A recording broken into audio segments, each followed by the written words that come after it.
जय हिंद दोस्तों, स्वागत है आपका हमारे YouTube चैनल में। आज के वीडियो में हम लेकर आए हैं आपके लिए यहाँ पर बहुत ही महत्वपूर्ण क्वेश्चन आंसर। तो सभी लोग वीडियो को लाइक कर लें, चैनल को सब्सक्राइब कर लें और ज़्यादा से ज़्यादा वीडियो को शेयर करें। ये रोज़ अपनी क्लास होती है रात्रि में 10 बजे हिंदी साहित्य की, जहाँ पर महत्वपूर्ण क्वेश्चन आंसर लाए जाते हैं आपके लिए। तो सभी लोग जुड़ जाइएगा और लाइक अवश्य कर लेंगे। जिन्होंने अभी तक वीडियो को लाइक नहीं किया है, लाइक अवश्य कर लीजिएगा और रोज आपके लिए इसी तरह से जुड़ना है। तो चलिए स्टार्ट करते हैं।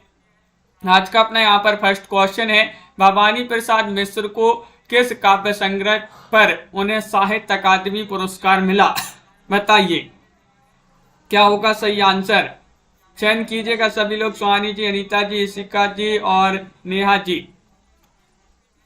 तो बिल्कुल सही आंसर होगा विकल्प नंबर आपका यहाँ पर क्या है सही आंसर? डी सही आंसर है, यानी कि बुनी हुई रस्सी। बुनी हुई रस्सी आपका यहाँ पर सही आंसर होगा। विकल्प नंबर 4 जिन्होंने भी यहाँ पर चयन किया है उनका यहाँ पर सही आंसर होगा। बहुत बढ़िया। अगला क्वेश्चन यहाँ पर देखिएगा। क्वेश्चन नंबर आपसे यहाँ पर पूछा गया है कौन सा?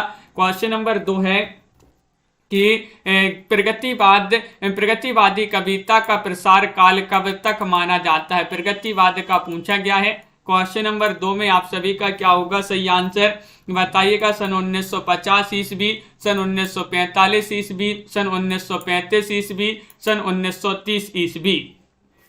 तो प्रगतिवादी कविता का प्रसार काल कब तक माना जाता है? तो आप सभी का यहाँ पर सही आंसर होगा क्वेश्चन नंबर 2 में विकल्प नंबर आपका यहाँ पर क्या होगा सही आंसर? तो बिल्कुल सही आंसर होगा विकल्प नंबर आपका यहाँ पर अनिल जी, मनोज जी। विकल्प नंबर यहाँ पर जिन्होंने भी प्रगतिवादी कविता का प्रसार काल कब तक माना जाता है ये पूछा गया है आपसे, और आप सभी का यहाँ पर सी विकल्प सही आंसर आ रहा है। 1935 ईस्वी जो है आपका यहाँ पर सही आंसर होगा। विकल्प नंबर आपका यहाँ पर जो सी है वह आपका यहाँ पर सही आंसर होगा। भारतीय भाषाओं को भारतीय संविधान की किस अनुसूची में शामिल किया गया है? ये आपके लिए बताना है। 7वीं, 9वीं, 8वीं या फिर 10वीं। क्वेश्चन महत्वपूर्ण है। क्वेश्चन नंबर 3 आपसे यहाँ पर पूछा गया है, भारतीय भाषाओं को भारतीय संविधान की किस अनुसूची में शामिल किया गया है? तो वह अनुसूची है कौन सी? विकल्प नंबर आपका सी सही आंसर है, 8वीं अनुसूची। विकल्प नंबर 3 यहाँ पर जिन्होंने भी चयन किया है उनका यहाँ पर सही आंसर होगा। सरस्वती सम्मान एवं व्यास सम्मान किस संस्था द्वारा दिए जाते हैं? क्वेश्चन नंबर 4 में आपके लिए चयन करना है के बिरला फाउंडेशन, टाटा मेमोरियल या साहित्य अकादमी या संस्कृत विद्यापीठ। 4 में आपको बताना है कि सरस्वती सम्मान और जो व्यास सम्मान है ये किस संस्था द्वारा दिए जाते हैं। तो 4 में आपका विकल्प नंबर 1 सही आंसर होगा, के बिरला फाउंडेशन। के बिरला फाउंडेशन आपका विकल्प नंबर ए वाला जो है वह आपका सही आंसर होगा। बहुत बढ़िया। अगला क्वेश्चन यहाँ पर देखिएगा। क्वेश्चन नंबर आपसे यहाँ पर 5 पूछा गया है कि इन कहानियों को उनके प्रकाशन वर्ष के आधार पर क्रम निर्धारित कीजिएगा। कौन सा क्रम यहाँ पर सही आंसर होगा? ये 4 क्रम यहाँ पर दिए गए हैं, सभी लोग चयन करेंगे। प्रिया जी, शिल्पा जी, नीता जी, राजीव जी। इन कहानियों को उनके प्रकाशन वर्ष के आधार पर क्रम निर्धारित करना है। 5 में डी सही आंसर है, ग्राम रक्षाबंधन। उसने कहा था मैं ना बोलूंगी। तो तन्मय जी बिल्कुल सही, डी जिन्होंने भी यहाँ पर चयन किया है उनका यहाँ पर सही आंसर होगा। अगला क्वेश्चन यहाँ पर देखिएगा। क्वेश्चन नंबर आपसे यहाँ पर पूछा गया है 6, कहानी लघु जीवन खंड के माध्यम से एक संपूर्ण जीवन बोध या सत्य को प्रकाशित करती है। यह कथन किस विद्वान का माना जाता है? क्वेश्चन नंबर 6 में आपके लिए बताना है प्रेमचंद, नामवर सिंह, रामविलास शर्मा या फिर डॉक्टर नगेंद्र। कहानी लघु जीवन खंड के माध्यम से एक संपूर्ण जीवन बोध या सत्य को प्रकाशित करती है। यह कथन किनका माना जाता है? 6 में आपका बी सही आंसर होगा, नामवर सिंह। नामवर सिंह आपका यहाँ पर सही आंसर है। विकल्प नंबर 2 जिन्होंने भी चयन किया है बी वाला विकल्प उनका यहाँ पर सही आंसर होगा। अगला क्वेश्चन यहाँ पर देखिएगा। क्वेश्चन नंबर आपसे यहाँ पर 7 पूछा गया है, एक कहानी कुछ आप बीती कुछ जग बीती को कहानी संज्ञा किसने दी थी? बताइए। भारतेंदु ने, किशोरी लाल गोस्वामी, गुलाब राय या फिर रामविलास शर्मा। क्वेश्चन नंबर 7 है और 7 में आप सभी का क्या होगा सही आंसर। एक कहानी कुछ आप बीती कुछ जग बीती को कहानी संज्ञा किसने दी थी। आपका यहाँ पर 7 में सही आंसर होगा विकल्प नंबर 1 यानी कि आपका सही आंसर है भारतेंदु। भारतेंदु जिन्होंने विकल्प नंबर ए चयन किया है उनका यहाँ पर सही आंसर होगा। अगला क्वेश्चन यहाँ पर देखिएगा। क्वेश्चन नंबर आपसे 8 पूछा गया है कि हिंदी कहानियों के प्रकाशन में किस पत्रिका का महत्वपूर्ण योगदान स्वीकार किया गया है। क्वेश्चन नंबर 8 का सही आंसर बताइएगा। हरिश्चंद्र पत्रिका, सरस्वती, इंदु या फिर कवि वचन सुधा। 8 में चयन कीजिएगा क्या होगा सही आंसर। हिंदी कहानियों के प्रारंभ में बताना है किस पत्रिका का महत्वपूर्ण योगदान रहा है। तो 8 में आपका विकल्प नंबर बी सही आंसर होगा सरस्वती। सरस्वती यहाँ पर जिन्होंने विकल्प नंबर 2 चयन किया है उनका यहाँ पर सही आंसर है। बहुत बढ़िया। अगला क्वेश्चन यहाँ पर दिया गया है प्रकाशन काल के आधार पर आपके लिए यहाँ पर बताना है इन रचनाओं का इन कहानियों का सही अनुक्रम कौन सा होगा। तो चलिए देख लेते हैं। यहाँ पर बताइएगा प्रकाशन वर्ष के आधार पर इन कहानियों को क्रम से लगाना है, कौन सा क्रम यहाँ पर सही आंसर होगा बताइए। चयन कीजिएगा। क्वेश्चन नंबर 9 है और 9 में आप सभी का सही आंसर है कि विकल्प नंबर क्या होगा सही आंसर बताइए। 9 में चयन करना है सही आंसर। तो विकल्प नंबर आपका यहाँ पर जो डी है इंदुमती, प्लेग की चुड़ैल, दुलाई वाली और विदीर्ण हृदय, ये वाला विकल्प आपका 9 में आपका सही आंसर होगा। विकल्प नंबर 4 आपका यहाँ पर सही आंसर है। अगला क्वेश्चन यहाँ पर देखते हैं। अंधायुग नाटक की समस्या क्या है। ये नाटक विधा की रचना मानी जाती है, इसकी समस्या आपके लिए बताना है, बताइएगा क्या है। चयन कीजिएगा। पारिवारिक समस्या है, युद्ध और उसके बाद की समस्या है, सामाजिक समस्या है, राजकाज की समस्या है। चयन कीजिए। जो अंधायुग है, अंधायुग नाटक की समस्या क्या है 10 में आपको बताना है और 10 का सही आंसर आ रहा है कि विकल्प नंबर यहाँ पर जो 10 में बी है वह आपका सही आंसर है, युद्ध और उसके बाद की समस्या। विकल्प नंबर 2 आप सभी का यहाँ पर बी वाला जो है तनु जी, प्रियंका जी सही आंसर होगा। अगला क्वेश्चन यहाँ पर देखिएगा। क्वेश्चन नंबर 11 आपसे पूछा गया है, क्या दिया गया है कि तातर और एक वीर राजपूत कहानी किसकी लिखी कहानी मानी जाती है। मैथिली शरण गुप्त की या फिर किशोरी लाल गोस्वामी, माधव प्रसाद मिश्र या फिर वृंदावन लाल वर्मा। 11 में चयन कीजिएगा। महत्वपूर्ण क्वेश्चन दिया गया है तातर और एक राजपूत वीर राजपूत कहानी ये किसकी मानी जाती है। तो आप सभी का यहाँ पर सही आंसर है विकल्प नंबर 11 में जिन्होंने डी चयन किया वृंदावन लाल वर्मा, उनका यहाँ पर सही आंसर होगा। बिल्कुल सही, वृंदावन लाल वर्मा आपका यहाँ पर सही आंसर है। अगला क्वेश्चन यहाँ पर देखिएगा। क्वेश्चन नंबर 12 आपसे पूछा गया है कि यथार्थवादी लेखन की विशेषता है कि वह आदर्शों का अनुकूल प्रयोग करता है, फोटोग्राफिक चित्रण करता है, ब्यौरेवार चरित्र नहीं ब्यौरेवार चित्रण यहाँ पर चित्रण होगा, चित्रण नहीं करता है या कल्पना प्रधान होता है। तो यथार्थवादी लेखन की विशेषता है कि वह जो है फोटोग्राफिक चित्रण करता है। ये आपका यहाँ पर बी वाला विकल्प आपका सही आंसर होगा। विकल्प नंबर 2 आपका सही आंसर है। अगला क्वेश्चन यहाँ पर देखिएगा। 13वां क्वेश्चन आपसे पूछा गया है, क्या पूछा गया है, प्रेमचंद को कबीर के बाद हिंदी का सबसे बड़ा व्यंग्यकार किसने माना है। प्रेमचंद जी को माना है, किन्होंने माना है, ये आपके लिए चयन करना है, बताइएगा। नंद दुलारी वाजपेयी जी ने या फिर रामविलास शर्मा ने, भारतेंदु ने या फिर नामवर सिंह ने। 13वां क्वेश्चन है, महत्वपूर्ण क्वेश्चन पूछा गया है और आप सभी का यहाँ पर सही आंसर है। प्रेमचंद को कबीर के बाद हिंदी का सबसे बड़ा व्यंग्यकार किसने माना है। तो आप सभी का यहाँ पर सही आंसर है 13 में विकल्प नंबर बी रामविलास शर्मा आपका यहाँ पर सही आंसर होगा। विकल्प नंबर आपका यहाँ पर बी जो है वह आपका यहाँ पर सही आंसर होगा। अगला क्वेश्चन यहाँ पर देखिएगा। बूढ़ी काकी ताई, हार की जीत, आकाशदीप कहानियों के कहानीकार को क्रमशः लगाइए। यहाँ पर क्रम में बताना है कौन सा क्रम आपका यहाँ पर सही होगा, बताइएगा। 14वां क्वेश्चन है, महत्वपूर्ण क्वेश्चन यहाँ पर पूछा गया है और आप सभी का सही आंसर है। यहाँ पर ये जो कहानियां हैं इनके कहानीकारों को क्रम से लगाना है, तो विकल्प नंबर 1 सही आंसर है प्रेमचंद, विशंबरनाथ शर्मा कौशिक, सुदर्शन और प्रसाद। विकल्प नंबर 1 जो है वह आपका सही आंसर होगा। अगला क्वेश्चन यहाँ पर देखिएगा, क्वेश्चन नंबर आपसे यहाँ पर 15 पूछा गया है, मानवतावादी लेखन की विशेषता है कि वह, मानवतावादी लेखन की विशेषता क्या है? प्रकृतिवादी लेखक का अनुसरण करता है, प्रकृतिवादी लेखन से सद्भाव बनाता है, प्रकृतिवादी लेखन का अनुसरण नहीं करता है, यथार्थवाद का विरोधी होता है। 15 में आपको चयन करना है, तो 15 में आप सभी का सही आंसर होगा विकल्प नंबर सी, यानी कि प्रकृतिवादी लेखन का अनुसरण नहीं करता है। ये वाला विकल्प आपका यहाँ पर सी वाला सही आंसर होगा। विकल्प नंबर 3 आपका सही आंसर है। आगे बढ़ते हैं। भरत मुनि के अनुसार काव्य में कुल कितने गुण होते हैं? भरत मुनि के अनुसार बताना है, चयन कीजिएगा सभी लोग। महत्वपूर्ण क्वेश्चन पूछा गया है, क्या होगा सही आंसर?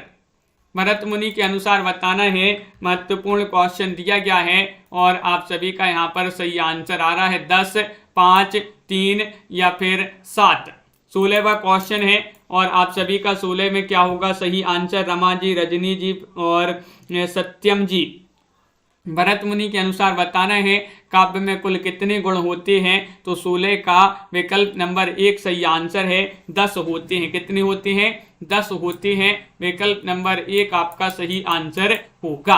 क्वेश्चन नंबर आपसे 17 पूछा गया है, मनुष्यों को मनोरोगों का पुंज मानकर प्रकृतिवादी लेखक इनमें से किस विशेषता को नहीं अपनाता है?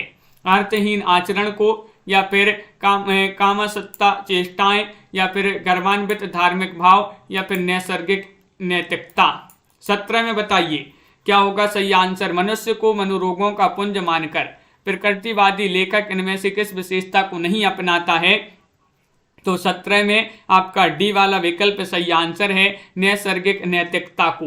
विकल्प नंबर 4 आपका यहाँ पर गजेंद्र जी सही आंसर होगा। विकल्प नंबर डी जिन्होंने भी यहाँ पर चयन किया है उनका यहाँ पर सही आंसर है। आगे बढ़ते हैं, तो क्वेश्चन नंबर आपसे यहाँ पर पूछा गया है, 18वां क्वेश्चन है, प्रसाद की कहानियों की विशेषता इनमें से कौन सी नहीं है? क्या पूछा है? नहीं पूछा है। इनमें घटनाओं का अतिरेक है, अमूर्त घटनाओं का अतिरेक है, इनका रूप चित्रण अतिशय काव्यमय है, या फिर वातावरण निर्माण करती हैं। प्रसाद की कहानियों की विशेषताएं निम्नलिखित में से कौन सी नहीं है? देखिएगा नहीं पूछा गया है। 18वां क्वेश्चन आपसे पूछा गया है और आप सभी में आप सभी का सही आंसर होगा विकल्प नंबर 1, इनमें घटनाओं का अतिरेक है, ये विशेषता नहीं है। विकल्प नंबर 1 आपका यहाँ पर सही आंसर होगा। अगला क्वेश्चन यहाँ पर देखिए, क्वेश्चन नंबर आपसे यहाँ पर पूछा गया, असंगत अनुक्रम छांटिएगा। पंच परमेश्वर 1916, कफन 1936, विपथगा 1937, खेल 1927। बताइए क्या होगा सही आंसर? असंगत अनुक्रम छांटना है।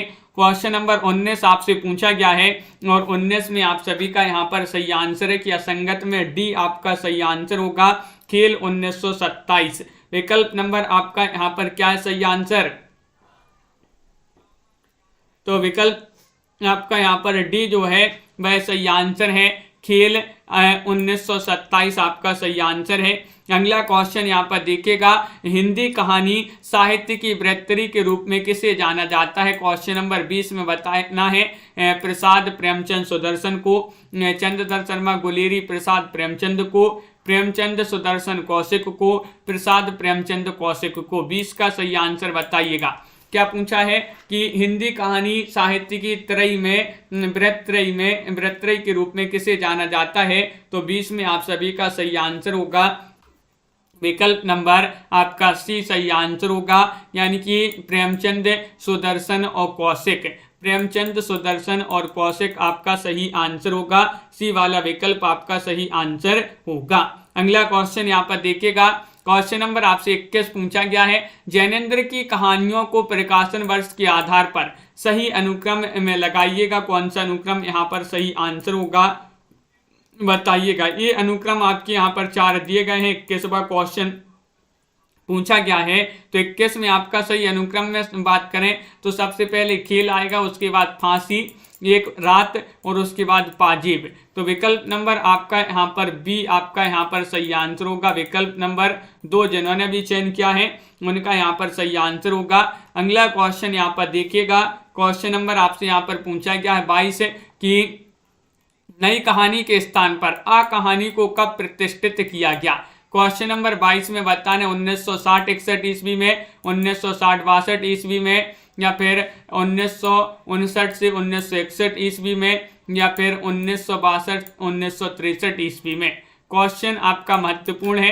क्वेश्चन नंबर आपसे यहाँ पर पूछा गया है 22 और 22 में बी सही आंसर है। 1960 से 1962 ईस्वी ये वाला जो विकल्प है वह आपका यहाँ पर सही आंसर होगा। विकल्प नंबर 2 जिन्होंने भी चयन किया है उनका यहाँ पर सही आंसर होगा। हरीश जी अगला क्वेश्चन देखिएगा, असंगत अनुक्रम बताइए। गदल, रांगी राघव, हड़ताल, भैरव प्रसाद गुप्त, या फिर दोपहर का भोजन शेखर जोशी, हंसा जाय अकेला मार्कंडे। असंगत युग्म बताना है, कौन सा युग्म असंगत है। क्वेश्चन नंबर 23 में आपके लिए चयन करना है, तो आप सभी का यहाँ पर सही आंसर है विकल्प नंबर सी, यानी कि दोपहर का भोजन शेखर जोशी। ये वाला जो विकल्प है वह आपका सही आंसर है, सी वाला विकल्प। जिन्होंने भी यहाँ पर चयन किया है उनका यहाँ पर सही आंसर होगा। अगला क्वेश्चन देखिएगा, इनमें से कौन नई कहानी आंदोलन की प्रतिष्ठा से संबंधित नहीं है बताइएगा। 24 में नहीं पूछा गया, मोहन राकेश,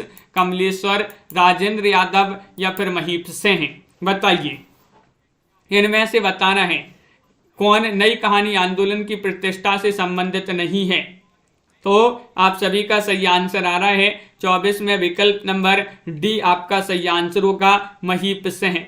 महीप सिंह आपका सही आंसर लगा देते हैं। विकल्प नंबर 4 जिन्होंने भी यहाँ पर चयन किया है महीप सिंह, उनका यहाँ पर सही आंसर होगा। बहुत बढ़िया। अगला क्वेश्चन यहाँ पर देखिएगा, क्वेश्चन नंबर आपसे यहाँ पर पूछा गया है,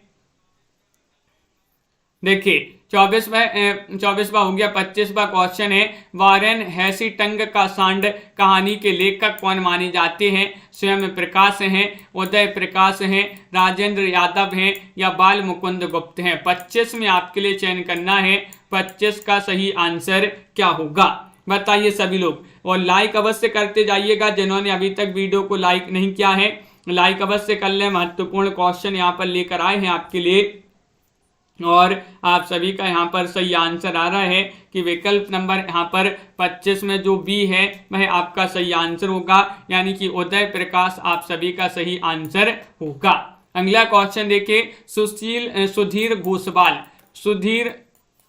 घोषाल हैं। सुधीर घोषाल कहानी के लेखक कौन माने जाते हैं। शरत चंद्र हैं, रमेश उपाध्याय हैं, देवेंद्र हैं, या फिर काशीनाथ सिंह हैं। 26 का सही आंसर चयन कीजिएगा। महत्वपूर्ण क्वेश्चन यहाँ पर पूछा गया है, और सुधीर घोषाल कहानी के लेखक कौन माने जाते हैं, तो आप सभी का सही आंसर होगा विकल्प नंबर डी, यानी कि काशीनाथ सिंह कौन माने जाते हैं। काशीनाथ सिंह आपका विकल्प नंबर 4 आप सभी का यहाँ पर सही आंसर होगा। क्वेश्चन नंबर आपका 27 यहाँ पर पूछा गया है। दीपक जी, हरीश जी, स्टेटस जी देखिएगा, नीतू जी, श्राविकाचार्य किस कवि की रचना है। 27 में आपके लिए चयन करना है। श्राविकाचार्य सरहपा की रचना है, सबरपा की रचना है, देवसेन की रचना है, शालिभद्र सूरी की रचना है। बताइए श्राविकाचार्य अपन ने कई बार पढ़ा है, हिंदी की प्रथम रचना मानी जाती है श्राविकाचार्य, और आप सभी का 27 में सही आंसर है देवसेन की रचना मानी जाती है। विकल्प नंबर सी आप सभी का यहाँ पर सही आंसर होगा। दोहा कोश के रचयिता कौन माने जाते हैं। 28वां क्वेश्चन यहाँ पर पूछा गया है, बताइए दोहा कोश के रचयिता आपसे पूछा गया है। आशुगु कवि हैं, या फिर शालिभद्र सूरी हैं, स्वयंभू हैं, या फिर सरहपा हैं।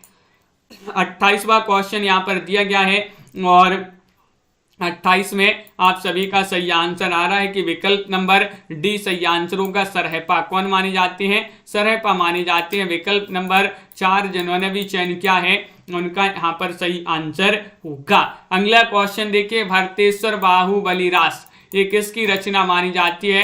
29 में जिनधर्म सूरी, सुमति गढ़ी, धनपाल या फिर शालिभद्र सूरी। 29 का सही आंसर चयन कीजिएगा। भरतेश्वर बाहुबली रास किसकी रचना मानी जाती है? और महत्वपूर्ण क्वेश्चन यहाँ पर दिया गया है। और शालिभद्र सूरी जिन्होंने विकल्प नंबर डी चयन किया है उनका यहाँ पर सही आंसर होगा। शालिभद्र सूरी आपका सही आंसर है। विकल्प नंबर 4 आपका राइट आंसर लगा देते हैं।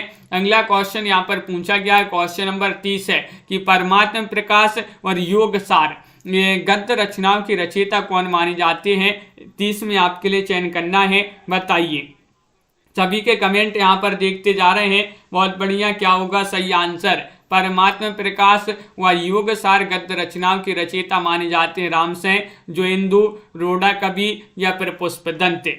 तो 30 में आपका विकल्प नंबर बी बहुत सारे लोग बता रहे हैं कि जोइंदू माने जाते हैं। जोइंदू यहाँ पर सही आंसर होगा, तो बिल्कुल सही जोइंदू लगा दिया सही आंसर। वर्ण रत्नाकर के रचनाकार कौन माने जाते हैं? अपन ने इसको याद भी किया था। वर्ण रत्नाकर के रचनाकार कौन माने जाते हैं? ज्योतिष ठाकुर हैं, लक्ष्मीधर हैं, सौम्यप्रभ सूरी हैं या फिर देवसेन हैं, बताइए, चयन कीजिएगा।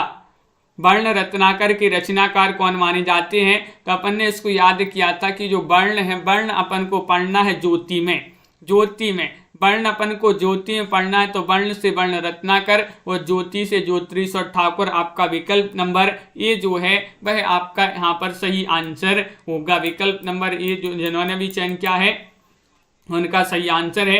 अनुका जी अगला क्वेश्चन यहाँ पर देखिएगा, भाषा सर्वेक्षण किसकी रचना मानी जाती है? 32 में चयन करना, श्याम सुंदर दास, गिरीशन, हजारी प्रसाद द्विवेदी या फिर रामचंद्र शुक्ल। 32 का सही आंसर चयन कीजिए। भाषा सर्वेक्षण ये रचना बताना किनकी रचना मानी जाती है? और आप सभी का यहाँ पर सही आंसर है विकल्प नंबर क्या होगा सही आंसर, चयन कीजिएगा। महत्वपूर्ण क्वेश्चन यहाँ पर दिया गया है और बिल्कुल सही जिन्होंने भी चयन किया 32 में विकल्प नंबर बी उनका यहाँ पर सही आंसर होगा।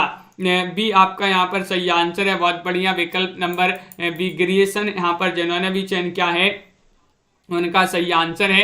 अगला क्वेश्चन देखिएगा, क्वेश्चन नंबर 33 आपसे पूछा, हिंदी साहित्य का प्रथम इतिहास इस्तवार दाला लित रित्वर एंदो हिंदुस्तानी किस भाषा में लिखा गया था? ये भाषा आपसे पूछ लिया गया है, यहाँ पर बताइए। भाषा है अंग्रेजी, हिंदी, फ्रेंच या फिर जर्मन भाषा में।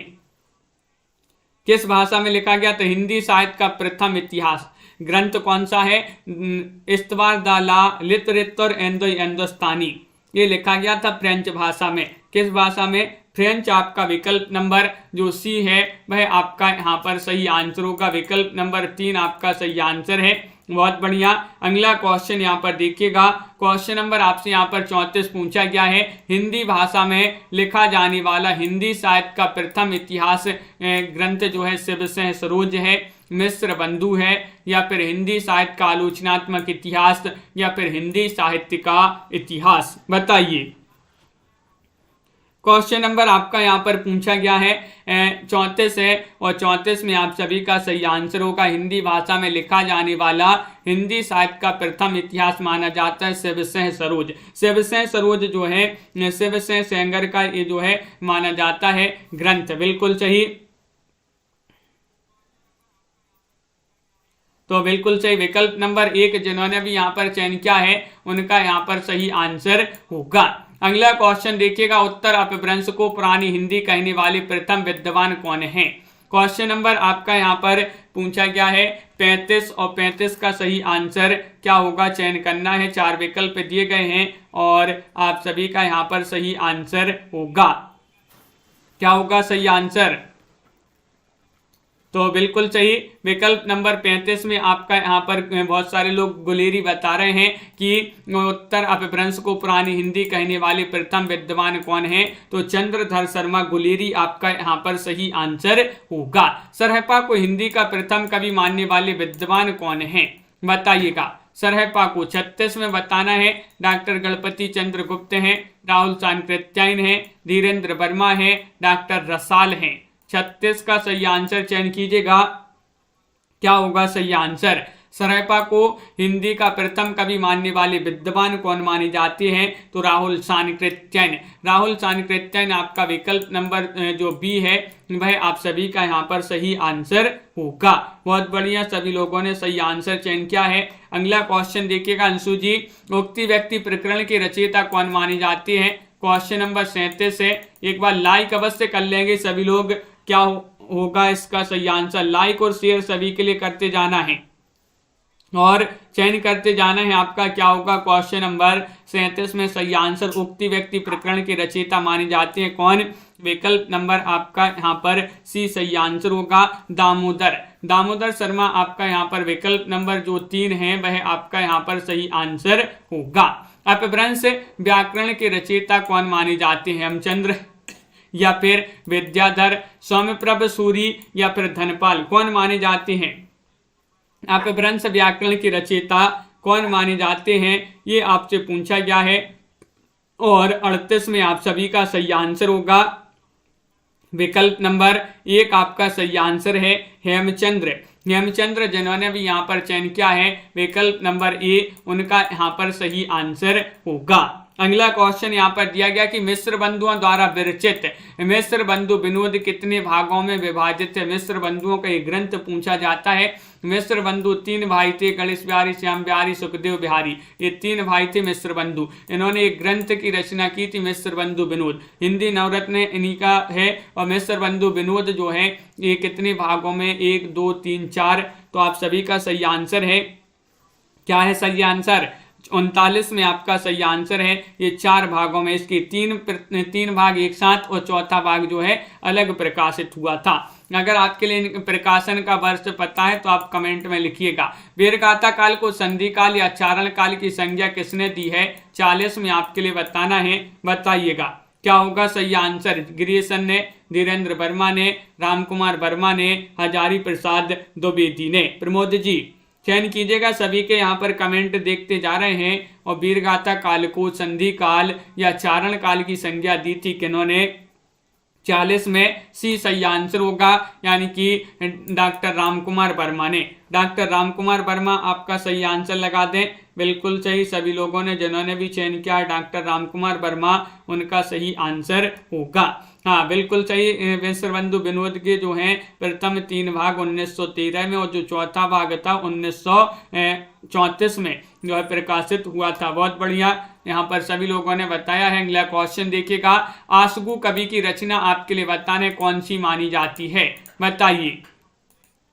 आशुगु कवि की रचना आपके लिए यहाँ पर चयन करना है, कौन सी मानी जाती है। नेमिनाथ रास है, चंदन वाला रास है, स्थूलीभद्र रास है या फिर चर्या पद है। 41 का सही आंसर बताना है, सभी के लिए बताना है, सभी लोग चयन करेंगे। किरण बिष्ट जी, अंजू जी, पिंकी जी, तो 41 में विकल्प नंबर बी सही आंसर है, चंदन वाला रास। ये आशुगु कवि की रचना मानी जाती है। चंदन की जो है सभी के लिए आस रहती है कि हमें भी चंदन मिल जाए, तो चंदन से क्या होगा, चंदन वाला रास, चंदन वाला रास आशुगु कवि की रचना मानी जाती है। अगला क्वेश्चन यहाँ पर देखिए, यहाँ पर चंद्र लिखा है लेकिन चंदन वाला रास जो है सही आंसर है। पयुम चर्यो के रचयिता कौन माने जाते हैं, बताइएगा। पुष्पदंत हैं, धनपाल हैं, अब्दुल रहमान हैं या फिर स्वयंभू हैं। पयुम चर्यो के रचयिता आपसे पूछा गया है। क्वेश्चन नंबर 42 आपसे पूछा गया है, 42 में क्या होगा सही आंसर। पयुम चर्यो के रचयिता कौन माने जाते हैं, तो बिल्कुल सही, विकल्प नंबर आपका यहाँ पर जो सही आंसर है डी, यानी कि स्वयंभू। स्वयंभू आपका यहाँ पर सही आंसर होगा। अनिल ठाकुर जी, हाँ बिल्कुल, विकल्प नंबर आपका यहाँ पर जो डी है वह आपका यहाँ पर सही आंसर है। अगला क्वेश्चन यहाँ पर देखिएगा, शब्दानुशासन के लेखक कौन माने जाते, रचयिता कौन माने जाते हैं। रचयिता पूछा गया, हेमचंद्र हैं, पुष्पदंत हैं, शंभू हैं या फिर डोम्बिपा हैं। क्वेश्चन नंबर आपसे यहाँ पर 43 पूछा गया है और 43 में आप सभी का क्या होगा, शब्दानुशासन के रचयिता कौन माने जाते हैं, ये आपसे पूछा गया है। राजन जी लेट हो गए हैं, और विकल्प नंबर आपका यहाँ पर एक सही आंसर होगा, यानी कि यहाँ पर 43 में एक शब्दानुशासन के लेखक हेमचंद्र माने जाते हैं। बिल्कुल सही, हेमचंद्र आपका यहाँ पर सही आंसर होगा। अगला क्वेश्चन देखिएगा, पाहुड़ दोहा किसकी रचना मानी जाती है? 44 में चयन कीजिएगा, लक्ष्मीधर की, रोड़ा कवि की, रामसह या फिर हेमचंद्र। 44 में आपके लिए चयन करना है, पाहुड़ दोहा किसकी रचना मानी जाती है। 444वां क्वेश्चन आपसे 44वां क्वेश्चन बस पूछा गया है यहाँ पर राखी चौहान जी, बिल्कुल। तो क्वेश्चन नंबर आपसे यहाँ पर 44 में जो पूछा है वह है विकल्प नंबर सी, यानी कि रामसह। रामसह आपका यहाँ पर सही आंसर होगा। प्राकृत पेंगलम किस कवि की रचना मानी जाती है? प्राकृत पेंगलम रचना आपने पढ़ी होगी, लक्ष्मीधर की रचना है, सबरपा की रचना है, ज्योतिरेश्वर ठाकुर की रचना है, जो इंदु की रचना है। किन की रचना मानी जाती है प्राकृत पेंगलम? बताइए। और बहुत ही महत्वपूर्ण क्वेश्चन यहाँ पर है। और हाँ राजन जी, तो विकल्प नंबर आपका 45 में सही आंसर है एक, यानी कि लक्ष्मीधर। लक्ष्मीधर आपका यहाँ पर विकल्प नंबर एक जो है वह आपका सही आंसर होगा। प्राकृत पेंगलम के रचनाकार लक्ष्मीधर माने जाते हैं। आदि काल को अपभ्रंश काल किसने कहा है? 46 में आपके लिए चयन करना है, धीरेन्द्र वर्मा ने या फिर डॉक्टर नगेंद्र ने, बच्चन सिंह ने या फिर रामविलास शर्मा ने। क्वेश्चन नंबर 46 का सभी लोग सही आंसर चयन कीजिएगा। आदि काल को अपभ्रंश काल किसने कहा है? और आप सभी का यहाँ पर सही आंसर है, क्या है सही आंसर? विकल्प नंबर एक। यहाँ पर बहुत सारे लोग बता रहे हैं कि धीरेन्द्र वर्मा। धीरेन्द्र वर्मा सही आंसर लगा दें, बिल्कुल सही, बहुत बढ़िया। विकल्प नंबर आपका यहाँ पर एक जो है वह सही आंसर होगा। अगला क्वेश्चन यहाँ पर देखिएगा, क्वेश्चन नंबर आपसे यहाँ पर 47 पूछा गया है, आदिकाल को अत्यधिक विरोधी और व्योघातों का युग किसने कहा है? बताइएगा। रामकुमार वर्मा ने, हजारी प्रसाद द्विवेदी ने, अज्ञे ने या फिर रामचंद्र शुक्ल ने। 47 में चयन करना है, 47 में आप सभी का क्या होगा सही आंसर? आदिकाल को अत्यधिक विरोधी और व्योघातों का युग कहा है किन्होंने? तो विकल्प नंबर आपका बी सही आंसर होगा, हजारी प्रसाद द्विवेदी ने। विकल्प नंबर 2 जिन्होंने भी यहाँ पर चयन किया है उनका यहाँ पर सही आंसर होगा। अगला क्वेश्चन यहाँ पर देखिएगा, क्वेश्चन नंबर आपसे 48 पूछा गया है, मैं हिंदुस्तान की तूती हूँ, अगर तुम वास्तव में मुझसे कुछ पूछना चाहते हो तो हिंदी में मैं पूछो। इस पंक्ति के रचनाकार कौन माने जाते हैं? 48 में आपके लिए चयन करना है, चरणदास है, भारतेंदु है, बनारसी दास जैन है या फिर अमीर खुसरो है। 48वां क्वेश्चन बहुत ही महत्वपूर्ण है, बताइए। मैं हिंदुस्तान की तूती हूँ, अगर तुम वास्तव में मुझसे कुछ पूछना चाहते तो हिंदी में पूछो। ये अमीर खुसरो जी की पंक्तियाँ मानी जाती हैं, बिल्कुल सही। कालिकबारी, दो सुकने, गजल आदि जो हैं इनके जो हैं संग्रह माने जाते हैं किनके? अमीर खुसरो के। रामचंद्र शुक्ल द्वारा विरचित हिंदी साहित्य का इतिहास कब प्रकाशित हुआ था? 1929 में, 1945 में, 1920 में, 1918 में, 49 में आपके लिए चयन करना है, बताइए क्या होगा सही आंसर? बहुत ही महत्वपूर्ण क्वेश्चन यहाँ पर दिया गया है। और रामचंद्र शुक्ल जी द्वारा लिखित हिंदी साहित्य का इतिहास जो है ये प्रकाशित हुआ था कब? 1929 में। विकल्प नंबर आपका ए वाला जो है वह आपका यहाँ पर सही आंसर होगा, जो कि सभी लोगों ने जिन्होंने भी ए चयन किया है उनका यहाँ पर सही आंसर होगा। अगला क्वेश्चन देखिएगा, अपनी किस रचना को विद्यापति ने कहानी कहा है? ये क्वेश्चन तो बहुत ही महत्वपूर्ण है, बताइए। अपनी किस रचना को विद्यापति ने कहानी कहा है? कीर्तिलता, कीर्ति पताका, पदावली या फिर सभी को। 50वां क्वेश्चन है और 50 में आप सभी का विकल्प नंबर एक आपका सही आंसर होगा, यानी कि कीर्तिलता को, जो कीर्तिलता रचना है इसको विद्यापति ने कहानी कहा है। और विद्यापति को जो है मैथिल कोकिल के नाम से जाना जाता है। विकल्प नंबर एक आपका यहाँ पर सही आंसर होगा। भक्ति का सर्वप्रथम उल्लेख किस ग्रंथ में मिलता है? श्वेता श्वेतर उपनिषद में या फिर रामायण में या फिर कौशिक की ब्राह्मण में या फिर छांदोग्य उपनिषद में।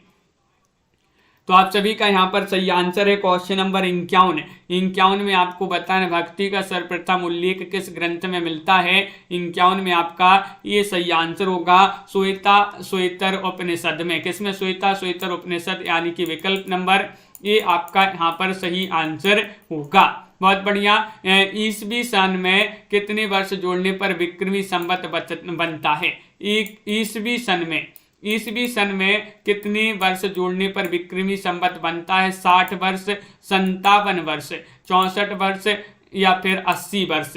ये तो कई बार पहले भी बता चुकी हैं, आपके लिए पता होगा कि ईसवी में अगर आप जो है 57 जो है जोड़ते हैं, 57 वर्ष जोड़ते हैं तो विक्रम संवत बनता है। क्या बनता है? विक्रम संवत, यानी कि ईसवी से 57 आगे जो है विक्रम चलता है, विक्रम संवत। सगुण भक्ति का मूल कहाँ माना जाता है? उत्तरी भारत, पश्चिमी भारत, पूर्वी भारत या फिर दक्षिणी भारत? बताइए। क्वेश्चन नंबर 53 है। सभी लोग चयन कीजिएगा। गरिमा जी लाइक तो कर लीजिएगा सभी लोग जिन्होंने अभी तक वीडियो को लाइक नहीं किया है। पूजा जी, और आप सभी का यहाँ पर सही आंसर आ रहा है कि विकल्प नंबर आपका यहाँ पर 53 में जो सही आंसर होगा वह है डी, यानी कि दक्षिणी भारत। दक्षिणी भारत आपका सही आंसर लगा दें। बिल्कुल सही लगा दिया। विकल्प नंबर 4 में सही आंसर। निर्गुण भक्ति का आदि स्रोत कदाचित कौन सा उपनिषद माना जाता है? बताइए। यहाँ पर 4 विकल्प दिए गए हैं, इनमें से आपको चयन करना है। 54 में क्या होगा सही आंसर? 54 में सही आंसर बताना है। महत्वपूर्ण क्वेश्चन पूछा गया है। और अर्चना जी विकल्प नंबर बी आपका सही आंसर होगा श्वेता उपनिषद। श्वेता उपनिषद आपका सही आंसर है। विकल्प नंबर 2 जिन्होंने भी यहाँ पर चयन किया है उनका सही आंसर है। बीजक के संकलनकर्ता और संपादक कौन है? बताइएगा। धर्मदास हैं, गुरु नानक देव हैं, रैदास हैं या फिर मीराबाई हैं? 55 में आपके लिए चयन करना है। 55 में मनीष जी क्या होगा सही आंसर? चयन कीजिएगा। बीजक के संकलनकर्ता और संपादक कौन माने जाते हैं? 55 में बहुत सारे लोग बता रहे हैं। क्या बता रहे हैं? महत्वपूर्ण क्वेश्चन यहाँ पर दिया गया है और विकल्प नंबर जिन्होंने भी यहाँ पर चयन किया है 55 में, ये उनका यहाँ पर सही आंसर होगा। धर्मदास आपका सही आंसर होगा। 55 में विकल्प नंबर जिन्होंने भी चयन किया है ये उनका सही आंसर होगा। अगला क्वेश्चन यहाँ पर देखिएगा। क्वेश्चन नंबर आपसे 56 पूछा है। बरबई नायिका भेद के रचयिता कौन माने जाते हैं? बताइए। बरबई नायिका भेद के रचयिता आपसे पूछा गया है, कौन माने जाते हैं? सभी लोग चयन कीजिएगा। अमीर खुसरो हैं, रैदास हैं, रहीम हैं, बिहारी हैं। ये 4 विकल्प दिए गए हैं। और 56वां क्वेश्चन है, 56 में बताना है। तो 56 में रहीम दास बहुत सारे लोग चयन किए हैं। विकल्प नंबर सी आप सभी का यहाँ पर सही आंसर लगा देते हैं। बताइए। बिल्कुल, बहुत बढ़िया। अगला क्वेश्चन यहाँ पर देखिएगा क्या होगा सही आंसर। क्वेश्चन नंबर यहाँ पर 57 है कि मोह मुदगर की रचनाकार कौन माने जाते हैं? गोरखनाथ हैं, नाभादास हैं, नंददास हैं या शंकराचार्य हैं? क्वेश्चन नंबर 57 आपसे यहाँ पर पूछा गया है और 57 में क्या होगा सही आंसर? मोह मुदगर के रचनाकार कौन माने जाते हैं? तो विकल्प नंबर आपका यहाँ पर 57 में जो सही आंसर है वह है विकल्प नंबर सी, यानी कि नंददास। कौन माने जाते हैं? नंददास आपका विकल्प नंबर सी वाला विकल्प आपका यहाँ पर सही आंसर होगा। अगला क्वेश्चन देखिएगा। सुंदर विलास के रचयिता कौन माने जाते हैं? 58 में आपके लिए चयन करना है। बताइएगा, चयन कीजिएगा। सॉरी, यहाँ पर आपका गलत हो गया है। 56 में आपका सी है, 57 में आपका सी नहीं है। 57 में आपका यहाँ पर बिल्कुल सही डी आपका यहाँ पर सही आंसर होगा। 57 में आपका डी ही आपका सही आंसर है, शंकराचार्य। बिल्कुल सही, शंकराचार्य आपका सही आंसर है। क्वेश्चन नंबर 58 पूछा गया। सुंदर विलास की रचयिता कौन माने जाते हैं? सुंदर विलास के रचनाकार हैं कबीरदास, मलुकदास, सुंदरदास या फिर रैदास? तो चयन कीजिएगा और आप सभी का यहाँ पर सही आंसर क्या होगा? हाँ, पिंकी जी यहाँ पर डी शंकराचार्य सही आंसर है। मोह मुदगर के लेखक पूछा है तो यहाँ पर शंकराचार्य और सुंदर विलास के रचयिता माने जाते हैं कौन? विकल्प नंबर आपका यहाँ पर क्या होगा सही आंसर। विकल्प नंबर आपका यहाँ पर जो सी है वह शंकराचार्य आपका यहाँ पर सही आंसर, सॉरी सुंदरदास आपका यहाँ पर सही आंसर होगा विकल्प नंबर सी। यह आशा दीवार के रचयिता कौन माने जाते हैं। क्वेश्चन नंबर 59 में आपके लिए बताना है, बताइए आशा दीवार गुरु नानक हैं, गुरु गोविंद से हैं, गुरु अर्जुन से हैं या फिर गुरु रामदास हैं। क्वेश्चन महत्वपूर्ण है, सभी लोग चयन कीजिएगा। आशा दीवार के रचयिता कौन माने जाते हैं 59 में आपके लिए बताना है। तो विकल्प नंबर आपका यहाँ पर एक सही आंसर है गुरु नानक। कौन है? गुरु नानक आपका यहाँ पर सही आंसर होगा। विकल्प नंबर ये जिन्होंने भी चयन किया है उनका सही आंसर होगा। हरडे वाणी किनकी कविताओं, किसकी कविताओं का संग्रह है बताइए। हरडे वाणी पूछा गया है सुंदरदास, दादू, रैदास या फिर रज्जब। चयन कीजिएगा। 4 विकल्प आपके यहाँ पर दिए गए हैं, महत्वपूर्ण क्वेश्चन है और आप सभी का यहाँ पर सही आंसर है हरडे वाणी किनकी रचनाओं का संग्रह है। तो विकल्प नंबर आपका यहाँ पर 60 में बी सही आंसर होगा, यानी कि दादू आप सभी का यहाँ पर सही आंसर है। दादू आपका सही आंसर लगा दें, बिल्कुल सही। अगला क्वेश्चन यहाँ पर देखिएगा। क्वेश्चन नंबर आपसे यहाँ पर पूछा गया है 61। रीति काल की समय सीमा आचार्य शुक्ल के अनुसार बताना है, कब से कब तक मानी जाती है। आचार्य शुक्ल जी के अनुसार बताना है आप सभी के लिए, रीति काल की समय सीमा कब से कब तक मानी जाती है। चयन कीजिएगा। 4 विकल्प यहाँ पर दिए गए हैं और बिल्कुल सही आपका यहाँ पर सही आंसर आ रहा है कि रीतिकाल की जो समय सीमा मानी है आचार्य शुक्ल जी के अनुसार वह कब से कब तक मानी है। तो विकल्प नंबर आपका यहाँ पर सी सही आंसर है, यानी कि 1643 ईस्वी से 1843 ईस्वी आपका यहाँ पर सही आंसर होगा। विकल्प नंबर सी, यहाँ पर आपसे ईस्वी में पूछा गया है ईस्वी में, तो सी वाला विकल्प आपका यहाँ पर सही आंसर होगा। उत्तर मध्यकाल को रीतिकाल की संज्ञा किन्होंने दी है। मिश्र बंधु ने, रामचंद्र शुक्ल ने, विश्वनाथ प्रसाद मिश्र ने या रामकुमार वर्मा ने, बताइए। चयन कीजिएगा। महत्वपूर्ण क्वेश्चन यहाँ पर पूछा गया है कि उत्तर मध्यकाल को आचार्य शुक्ल जी, उत्तर मध्यकाल को रीतिकाल की संज्ञा दी है, किन्होंने दी है रीतिकाल की संज्ञा। तो 62 में आप सभी का सही आंसर है आचार्य रामचंद्र शुक्ल ने। किन्होंने? आचार्य रामचंद्र शुक्ल। विकल्प नंबर बी आप सभी का यहाँ पर सही आंसर होगा। मिश्र बंधुओं ने उत्तर मध्यकाल को क्या कहा है। अब मिश्र बंधुओं के अनुसार बताने, इन्होंने कलाकाल कहा है या फिर श्रृंगार काल, अलंकृत काल या फिर रीतिकाल कहा है। क्या कहा है? लाइक करते जाइएगा और सभी लोग बताते जाइएगा क्या होगा सही आंसर। क्वेश्चन महत्वपूर्ण है और 63 में आप सभी का सही आंसर है। विकल्प नंबर आपका यहाँ पर जो 63 में दिया गया है सी, वह आपका 63 में बताना है मिश्र बंधुओं ने पूछा है। तो बिल्कुल सही 63 में आपका सी सही आंसर होगा। अलंकृत काल, श्रृंगार काल लगा रहे बहुत सारे लोग, बी होगा नहीं सही आंसर, सी होगा आपका सही आंसर। सी जिन्होंने भी चयन किया है सही आंसर है तनु जी। उत्तर मध्यकाल को श्रृंगार काल किसने कहा है? अब बताना है श्रृंगार काल कहा है रामचंद्र शुक्ल ने, विश्वनाथ प्रसाद मिश्र ने या फिर मिश्र बंधु ने या रामकुमार वर्मा ने, बताइए।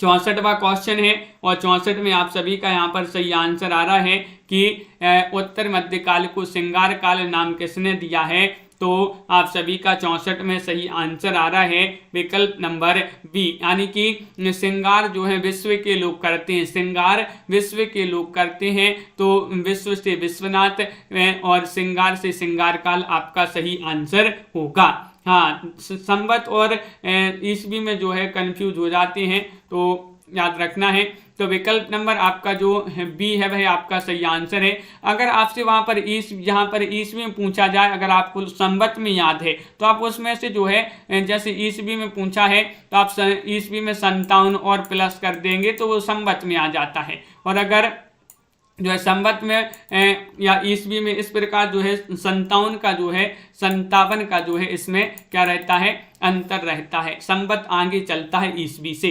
तो सभी के लिए बहुत बहुत धन्यवाद। इस प्रकार के जो है आपके लिए महत्वपूर्ण क्लास में जो है क्वेश्चन आंसर लाए थे।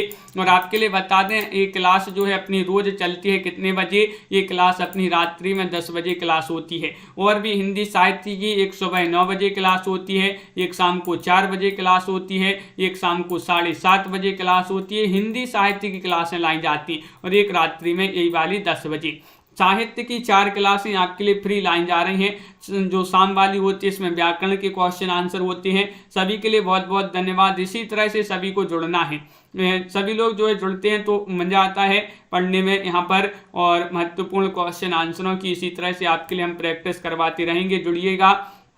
और आज के वीडियो में बस इतना ही। सभी के लिए बहुत बहुत धन्यवाद। शिल्पा जी, प्रीति जी, नीता जी, दीपक जी, अनिल जी, निशा जी और दीपक जी, बिंदु जी, तनु जी, पिंकी जी, राखी जी, राजू जी, अपर्णा जी, प्रियंका जी, अंशु जी, अविनाश दुबे जी बहुत धन्यवाद आए हैं। और राजीव जी, पुष्पा भारती जी, कंचन जी, संध्या जी, मेधा जी और कविता जी, स्टेटस YRR जी और बिंदु जी, प्रेमकोरी जी, डॉक्टर नीता जी और वंदना जी, दीपमाला जी, ममता जी, तनु जी, मनोज जी, निशा जी, सभी के लिए बहुत बहुत धन्यवाद। बाल मुकुंद भारती जी, लाइक देखिएगा, अभी भी इतने सारे लोगों ने लाइक नहीं किया है। क्या कर रहे हैं सभी लोग, जल्दी से लाइक करके जाइएगा। सभी लोग लाइक करते जाइएगा सभी लोग। अनीता ठाकुर जी, हरिकेश जी, पुष्पा भारती जी, हरीश जी, सालू वर्मा जी, विवेक जी, राजीव जी, बिंदु जी, संतोष जी, बहुत बढ़िया। सभी के लिए बहुत बहुत धन्यवाद।